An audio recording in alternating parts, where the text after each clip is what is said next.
when I heard the problem statement for the very first time, when I was brought into, thinking about how we're going to bring a powerful message to the marketplace that can help shape culture for Christ and turn, the tide from so many people walking away or people not even considering.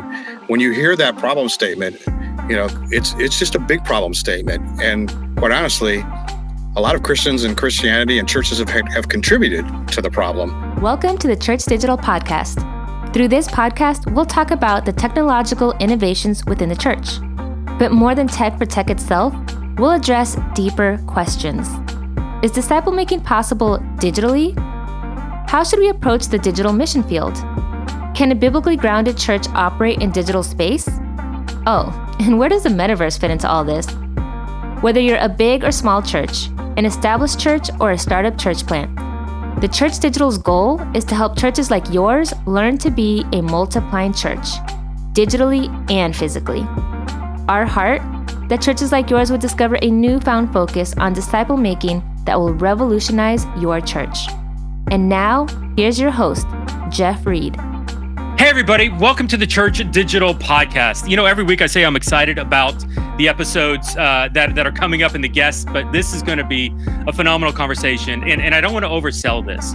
I really think this is the best opportunity for any given church today to reach a new person, to reach a different type of person. So if you digital church, you church online, you digital church planner, maybe even some of you metaverse guys, as you're listening to this, I think there's an opportunity for you today to start to reach a different type of person. And oh, by the way, through the Church Digital Church Network, it's free.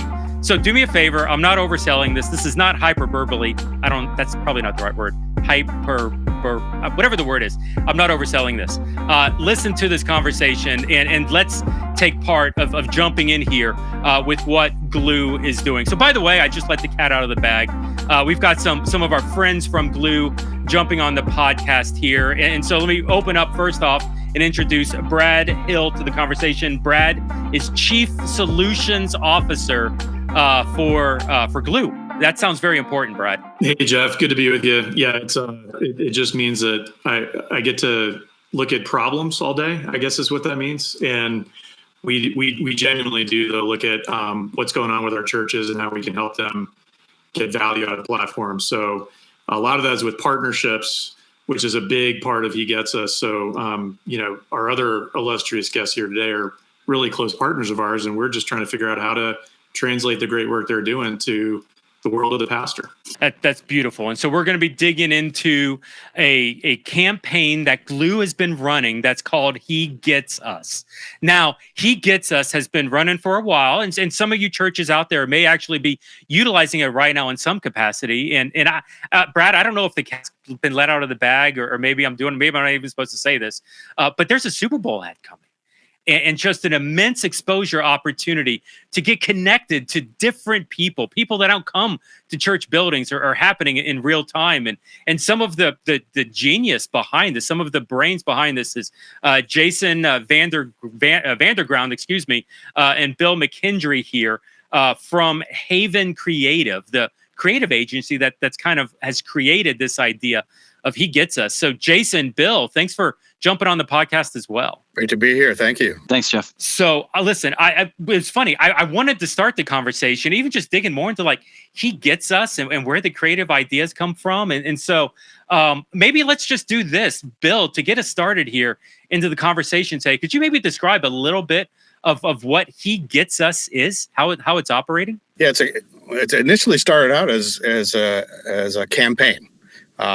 We see it now becoming a movement, quite honestly, and we're enjoying watching that unfold. But it did start out as a campaign, and it started out with a realization of that something is happening in our culture, and people are walking away from the church or not even considering the church like they had in the past.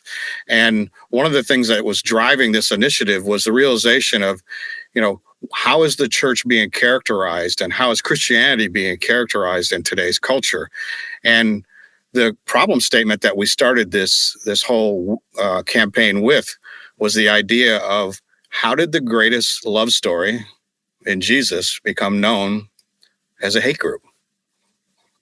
And when we share that problem statement with people, whether it's a church or a minister or a donor or whoever it is that's related to this and can see what's going on in our culture, that really hurts, right? I mean, when I heard the problem statement for the very first time, when I was brought into, thinking about how we're going to bring a powerful message to the marketplace that can help shape culture for Christ and turn, the tide from so many people walking away or people not even considering. When you hear that problem statement, it's just a big problem statement. And quite honestly, a lot of Christians and Christianity and churches have contributed to the problem. But the beautiful thing is when we did our research, and we'll get a little bit more into that, I know, but the beautiful thing is that when we actually talk to people in the marketplace, even people who would consider themselves to be very skeptical of Christians and Christianity, they haven't given up on Jesus yet. And so the brand of Jesus, actually, the good news is the brand of Jesus is actually in very good shape. So what are we going to do to be able to shape this culture for Christ and be able to bring people back into consideration and walking back toward his story? And that is, we've decided from the beginning, after we saw all the research, what is it that we need to do? We need to focus on Jesus. Yeah, I love that. And the audience that's listening into here, so often we talk about the idea of people that are becoming de-churched. They're not really mad at God. They're not holding anger towards the Trinity.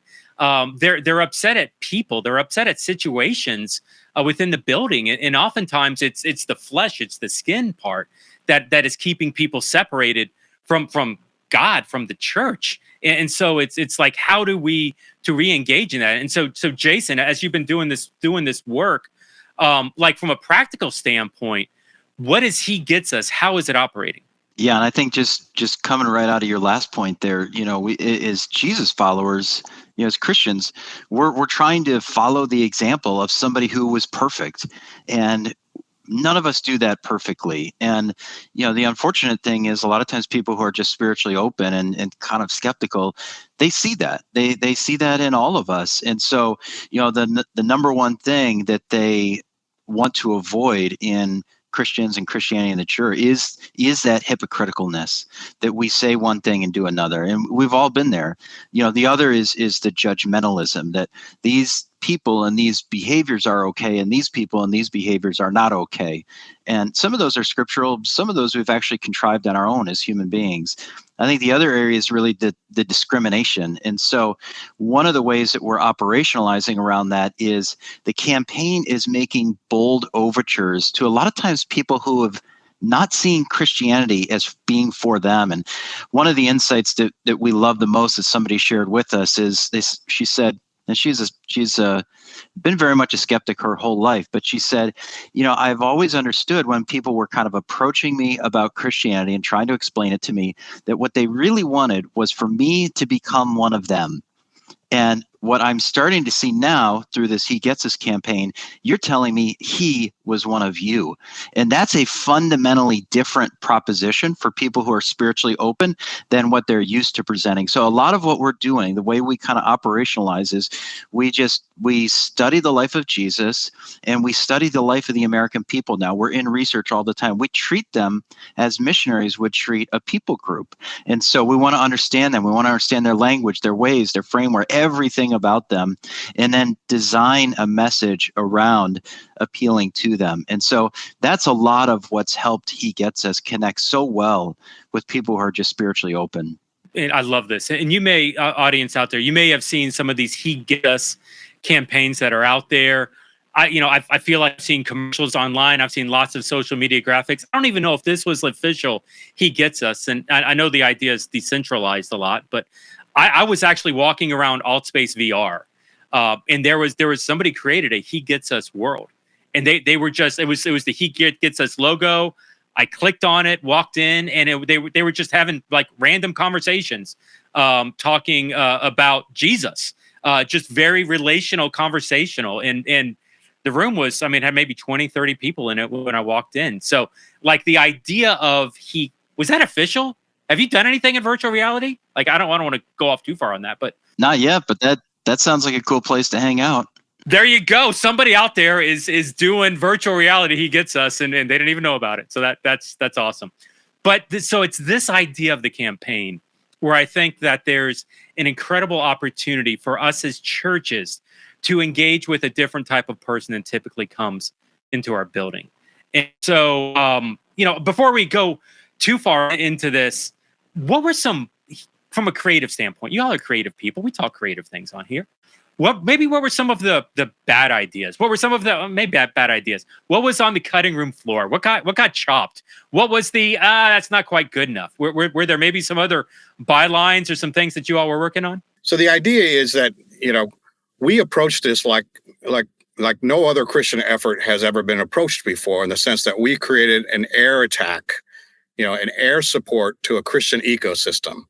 And one thing that we want to make sure that we're not doing is we're not trying to recreate the Christian ecosystem. There's plenty of places for people to go to. However, they exit before they even get there. So he gets us as a giant on-ramp for the Christian ecosystem, for people to explore where their resources that best fit them, right? And so when we were considering this also, we said, if this is going to be a monumental effort, unlike anything that had been done before, we're going to approach this much like the big brands approach things. We're actually going to have multiple people and multiple agencies give us ideas and consider them all, right? We're going to do our research and our homework and understand the target audience and how to message to them, right? Before we even go to market. And many of the ideas, so we had 5 national agencies, creative shops, pitch this, and we went through it all. And he gets us with something that rose to the top, right? But one thing that we decided to leave on the, quite honestly, the quality of the work was so good, it was very difficult. We actually looked through 15 different campaigns before we decided on He Gets Us. And I can't say that any of them were bad. There was nothing bad, right? It was just one seemed to rise to the top. But a lot of the things that we need to leave on the chopping block or on the editing floor, quite honestly, is the hard work of threading the needle, of not being political, for example, and threading that needle and making sure that we're presenting something that allows people to have an on-ramp, which is about raising the respect and relevancy of Jesus. We're not advertising the gospel, right? We're advertising what Jesus said, what he stood for, what he stood against. And it's an entry point for people to say, that seems to be a worthy example to follow. I really like what Jesus has to say. Then they can begin the exploration to learn more, right? And we're going to continue to feed them and give them information. But ultimately, our job is to feed them to the Christian ecosystem so that they can find an off-ramp that works for them.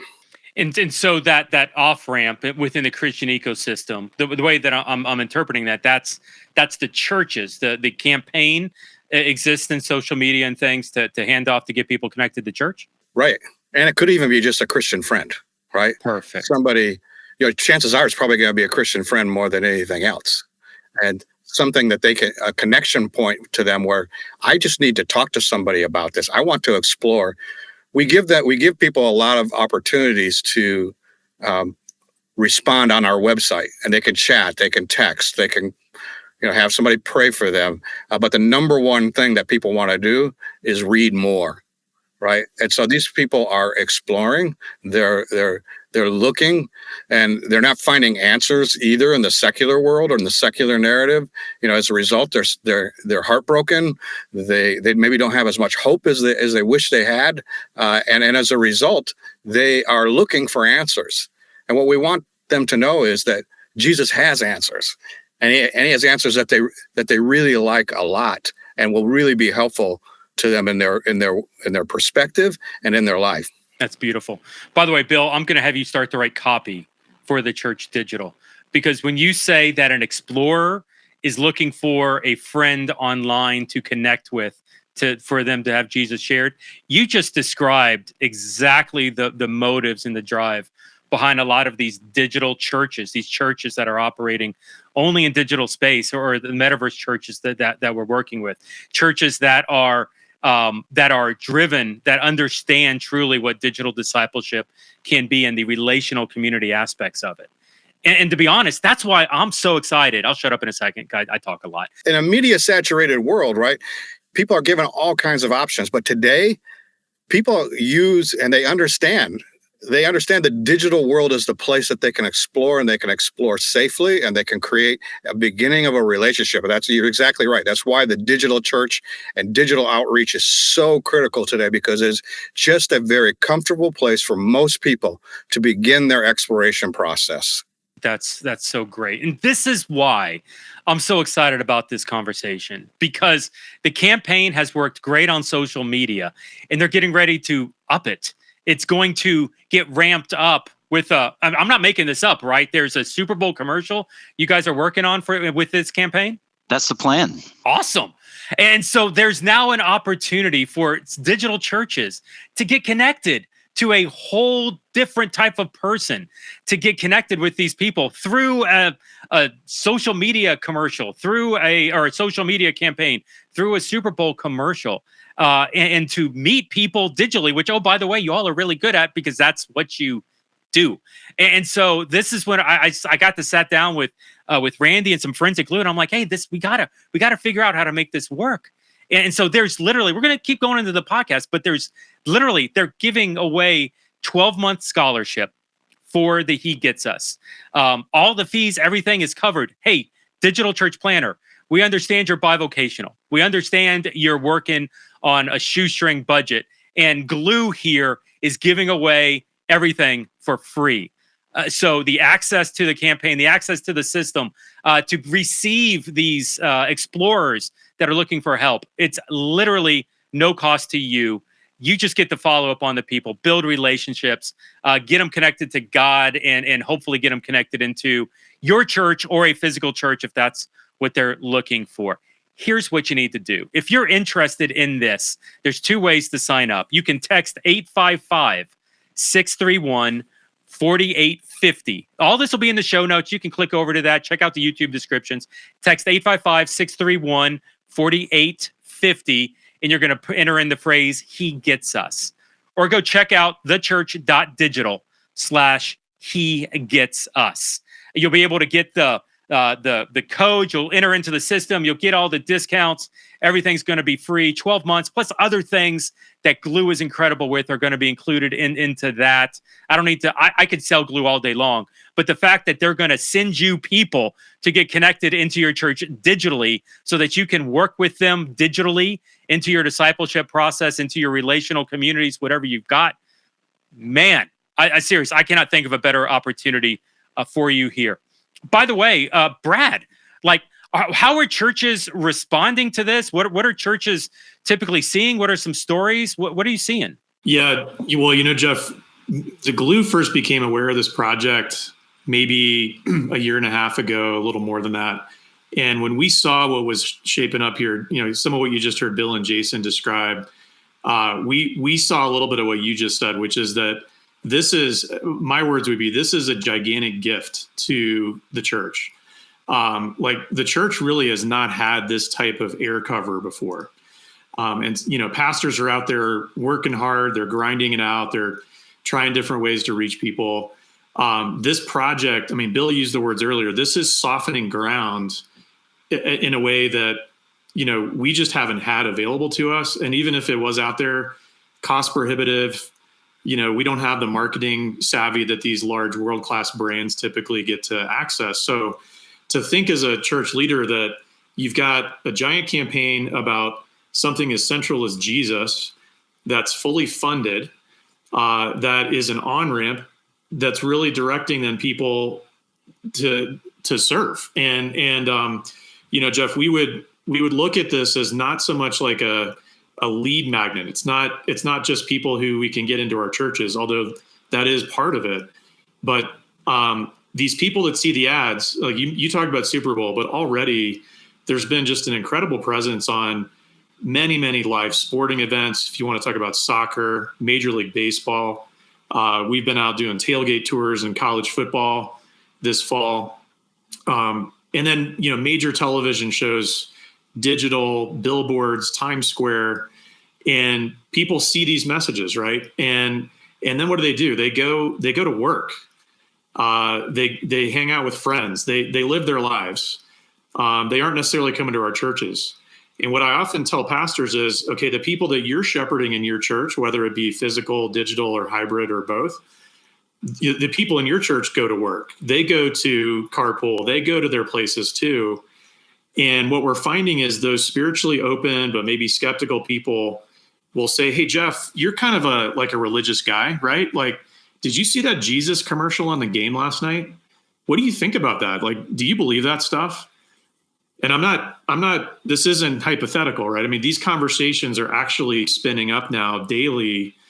And so my message to the pastor is, how might you want to prepare your people to respond in that moment? They don't have to go knock on doors. They don't have to necessarily put themselves out there in a way that feels uncomfortable. The campaign is doing that for us. It's building a bridge really toward those of us that are already kind of on the journey with Jesus. Your job kind of to decide is, how do you want to equip your people? And to me, it's a beautiful expression of, in many ways, what the church should be doing, which is preparing our folks to go out and live this out in their social media corners, at work, at school, et cetera. And so the campaign Bill mentioned earlier has really two big, simple goals. The first he mentioned is, how do we raise the respect and relevance of Jesus in our culture? We think the campaign is doing a beautiful job of that and will continue to do so.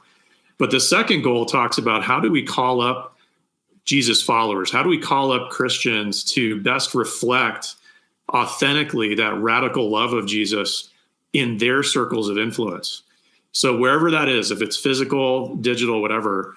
So you talk about GLOO, like everything that we're assembling and powering for these churches is really to put in the hands of you as a church leader so that you can help us accomplish that second goal that we think you want to do too.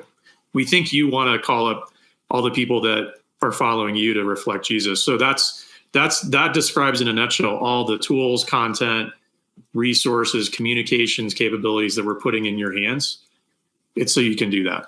So you're seeing normal people engage in this and sign up for stuff, like even beyond church organizations? Like, has this gotten down to like at a people level, someone signing up for this? Yeah, in fact, to give you a real example, so I personally went on the road last weekend. I was like, this tailgate tour sounds pretty cool. I'm gonna see what this is all about. So I got on a plane and went to one of these games. I won't say which team because I don't want to alienate people on the other side of the conference, but we've been out at a lot of the big games, let's just say. And the two top comments that we get when we're out there on the street, we have a booth, we're handing out towels. For example, at a football context, we have a towel that says Jesus left it all on the field. It's a white towel. And so we give that to fans on both sides of the game. We're like, hey, take this in the game, wave this around during the game, right? The two questions we get the most, how can I support what you guys are doing? I think this is incredible. And how can I donate? Those are the two responses we get. And on the second, right now we're actually not accepting individual donations. So it's like, thank you, but this isn't why we're doing this. But on the first, yeah, we have individuals that are just excited to leverage this. And yeah, churches are that way as well. But we're busy working hard right now, figuring out how can we say yes to all these people, give them a tool, give them social graphics to share, give them a shirt or a hat that they can wear, because people are really excited and in some cases even proud of what's going on here. Yeah, and that's an incredible idea. Like, I just even mentally hadn't gotten there myself, but we talk a lot about missional imagination and about, you can imagine. Well, shoot, I had a conversation earlier today with Andre. Andre runs a digital church called Barbecue Assemblies of God. So you can start to see some of the imaginative ideas that are coming into digital and metaverse. I want to go to that church. Dude, seriously. For sure. He was talking to me about something, and he does tailgate parties where he cooks out, he shares Jesus, he connects it digitally to something. Like, he's doing some really radical. What did he tell me? He says he's got 10 locations, 10 micro locations scattered around where people are watching services online regularly, gathering together, even doing physical small groups scattered across the country. And he's been doing it less than 5 months. I think he said he started the church in May 22. Whole other conversation. Well, I was going to say that's key. So I think one of the things that's really great about this campaign is we've put it into the market, and we're forcing people to respond, right? And so I tell people all the time, we could spend the next 10 years trying to get the market ready for this campaign, and they still probably wouldn't be ready. Instead, what we're doing is we're putting pressure on the market, and we're going to market with this campaign. However, we're also telling anybody who says that, how can I relate to this? What can I do with this? We always say, we just want to be a tool in your tool belt.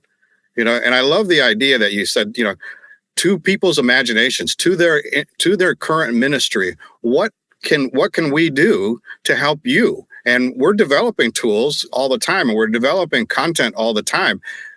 But it's really more about not us really forcing us on them. It's about them saying, how can I use this? How can I leverage this? And we're trusting the people and their imaginations and their capabilities to say, I can align with this in this way, and this is how I'm going to use it. And so that's why it's like when Brad says, we're not even taking donations. I mean, most people are pretty blown away. It's like, really? And it's like, no, we're not.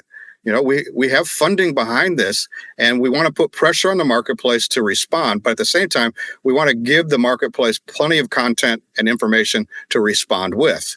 Even the guy, whoever it was, I don't even know who it was, who was doing the virtual reality expression that I walked into. I mean, that's taking a resource and applying imagination to it and doing something incredible with it. And we talk a lot about creating in digital and metaverse, the evangelism. I'm actually writing a book on this. That's getting published in January. I'm co-authoring a book. But the idea is shared experiences. Like if you want to connect to people, if you want to build relationships digitally or virtual reality, there's some level of shared experience that you have that you need to have with the person to get credibility. And the opportunity to use this He Gets Us as a launching pad, as a first step to creating a shared experience, or create the shared experience. And then when you're comfortable taking the next step, bringing in the He Gets Us idea into a conversation. This is just beautiful. And I love this resource. And I love how open-handed you've been with this. And I'm going to swing the heavy hammer here. If you're a digital pastor, if you're a metaverse guy, if you're in doing even a digital volunteer, there's opportunities to utilize this information, these graphics, the information, the people that get fed to you, the leads, the explorers. These are people that need connection. They need community, and oftentimes, and I'm just going to make up this example, but I'm sure it's one of thousands, if not more. Oftentimes, where these people are coming from, there's not a physical church in the database.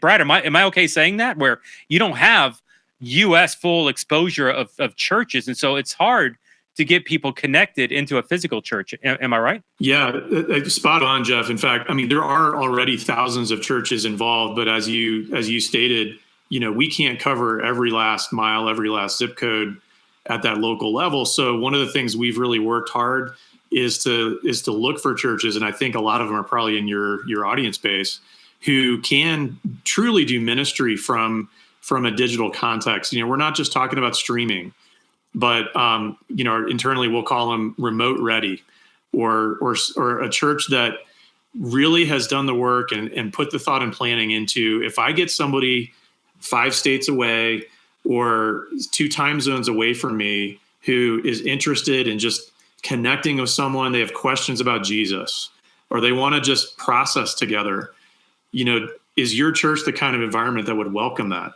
Even if it means they may or may not attend, even if it means they may or may not engage in your community. Now, of course, all of us would hope for that sort of outcome down the road. But as Bill said, the campaign provides an on-ramp. What we want to do is have kind of our catcher's mitts out, ready to just engage, but also respect the fact that He Gets Us is really encouraging folks to explore at their own pace. And so how can we be there just to provide a friendly next step, a connection, I'm on the journey too. One of the things we do at GLOO is we provide support for the live chat that comes in through the campaign. And so we get to see front row seat to people on all ends of the spectrum who believe it, don't believe it, want to question it, want to argue it. And we support that. Some people are like, why don't you turn off the comments on YouTube? And it's like, well, actually, the point is we want to see people processing. We want the conversation. We welcome that. So we're looking for churches, by the way, who are, excited to do that and are prepared and maybe have a volunteer base that can step into that with comfort. That's beautiful. And this is why, what Brad was just saying, this is why I believe that digital churches and churches that understand, we use the term digital discipleship here all the time, the relational connection. This is why I think this campaign is going to be so successful in the digital environment, because we are capable of connecting with people on the other side of the country. You're already doing it.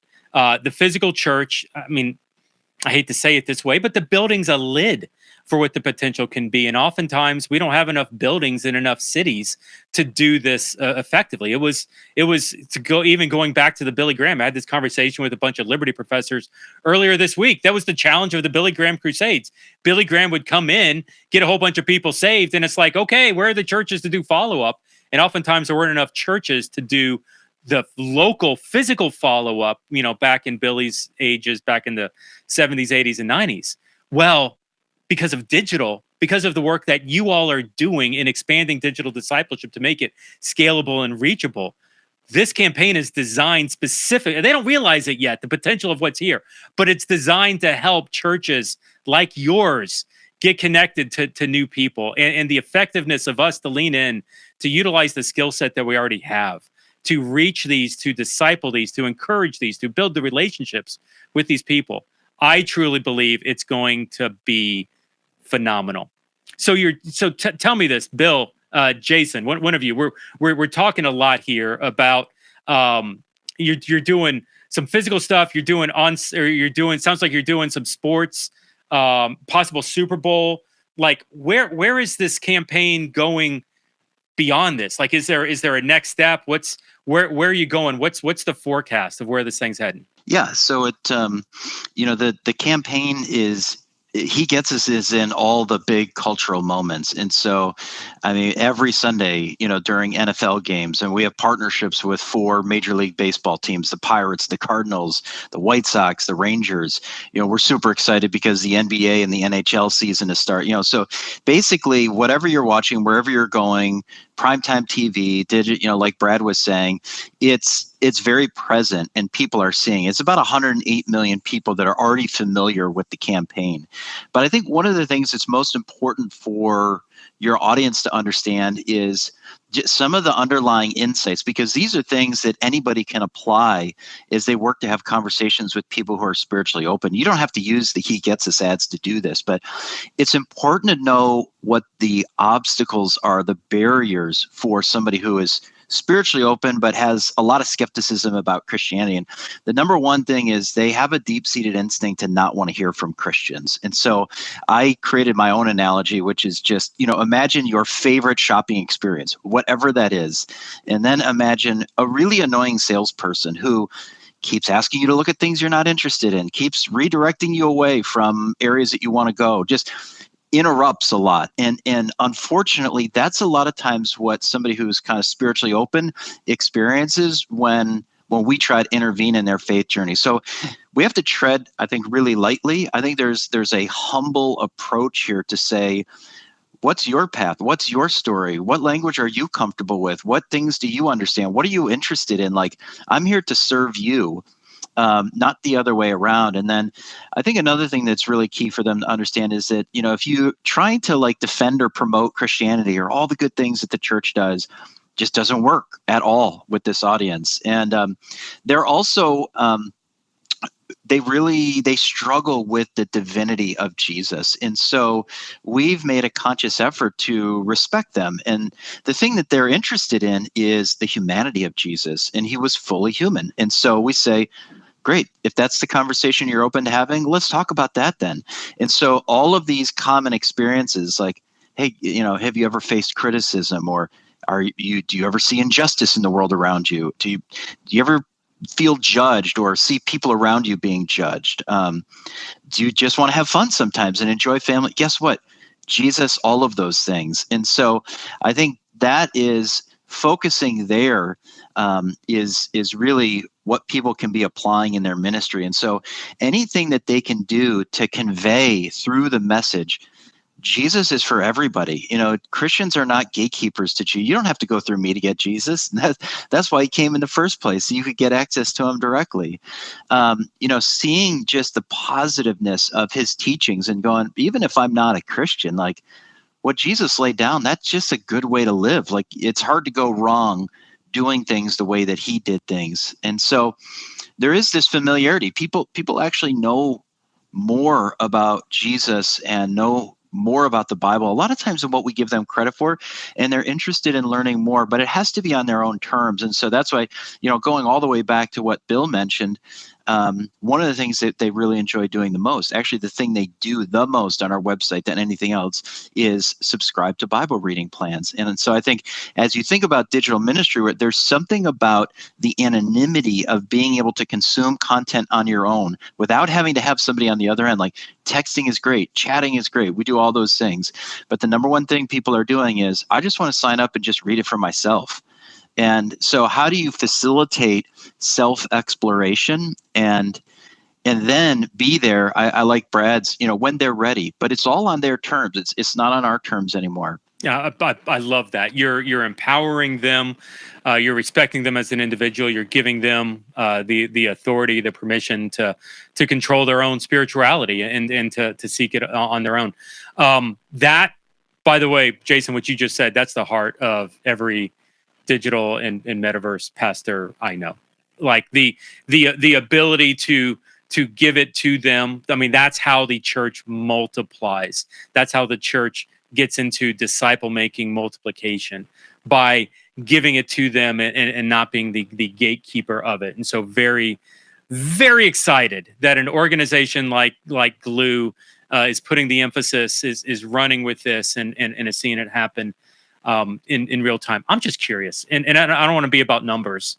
Do we have any idea what kind of reach? And I want to make it about the Super Bowl. I'm sorry, I'm keeping back to the Super Bowl. But February 12th is right around the corner. And I'm excited to see he gets us right alongside Apple Music's halftime show starring Rihanna, February 12th. So tell me, do you have any idea what the reach is with the ad? Like, what are they predicting?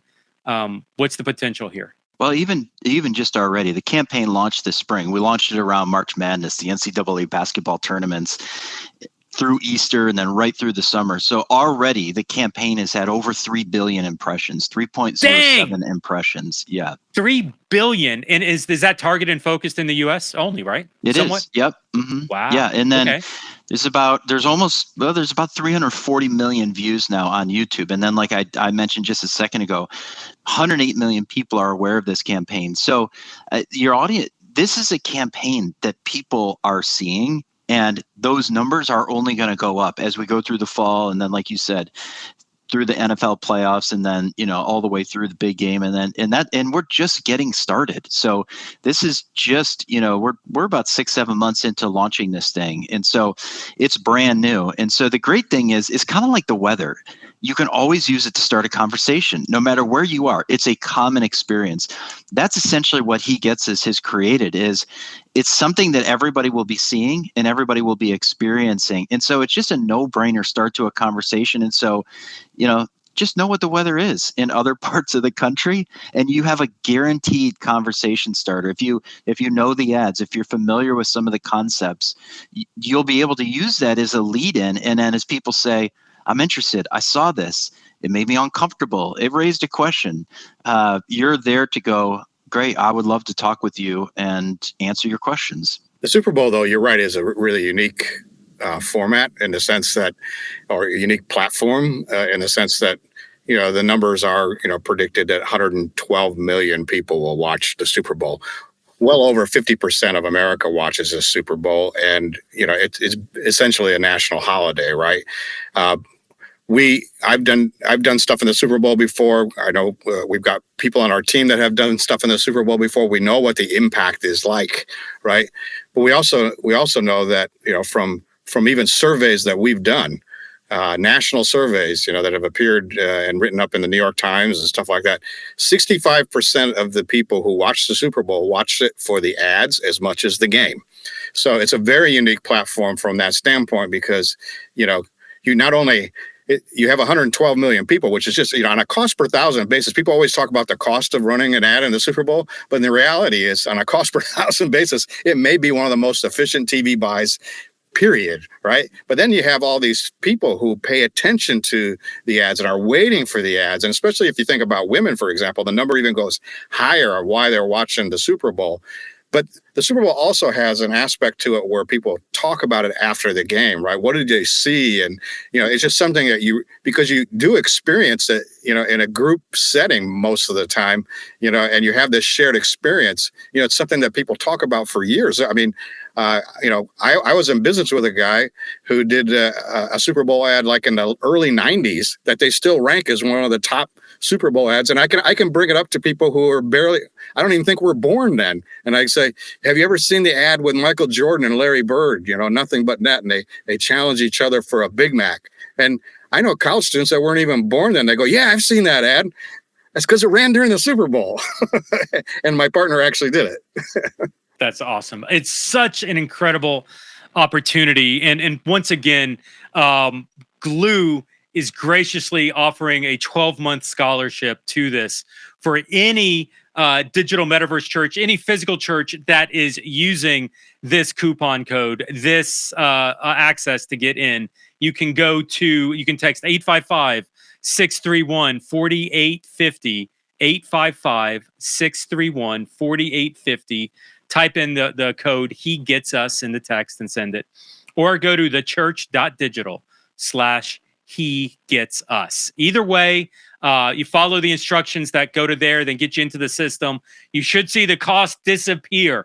They are so motivated to get churches that can handle at a national level, and digital churches, metaverse churches, physical churches, understanding digital discipleship. My people, you are the solution here. So let's sign up. Let's join in the He Gets Us campaign and be active, trying to reach a different type of person. Hey, we got to land a plane. Go ahead, Brad. Yeah, no, just as we close out, I wanted to, number one, a statement Bill made about really making He Gets Us a tool in the tool belt of the church leader. That demonstrates also there's a degree of, I think, humility throughout this project. And I just want to give credit where credit's due. Like you've said a lot of nice things about GLOO, but GLOO is just one of the partners in this project. We didn't create this campaign, but we've fully steered our ship behind it. And if I can borrow story brand language, our hope is that this project and then GLOO kind of maybe being a bridge from He Gets Us down to you as the pastor is going to help you as the church become the hero and the guide to your people. And so this is all possible. The reason we can offer it for free is because of donors. So actually we've heard from donors that are saying, we want churches to win and we want Jesus followers to be the hero here. So everything from the sermon guides and the content you're going to find there. And we didn't talk a lot about this, Jeff, but there's free texting that every church here can have. That has a real cost and it's paid for. So these donors have basically put it out in front of you. So we're thrilled to just be there a little bit as a vessel to get you guys connected to what is happening. And I could listen to Bill and Jason all day talk about the research and the creative process. It's really just a breathtaking opportunity that we all have. Yeah, definitely excited to see what's going to come of it. We packed a lot into this podcast. And gentlemen, I want to thank you for the time. Jason, Bill, Brad, thank you for jumping on here. Once again, to sign up for He Gets Us and to take advantage of the scholarship, it's 855-631-4850. You can text He Gets Us to that number or thechurch.digital/He Gets Us. All that information and more is in the show notes or in the YouTube, whatever the word is there, description. Why couldn't I come up with that word? It's been a long day. Hey, but we're going to land a plane for Brad, for Jason, for Bill. This is Jeff at the Church Digital Church Network, and a whole bunch of other fun stuff. Thanks for jumping on the podcast here. We'll see you next time on the show. You have a good day.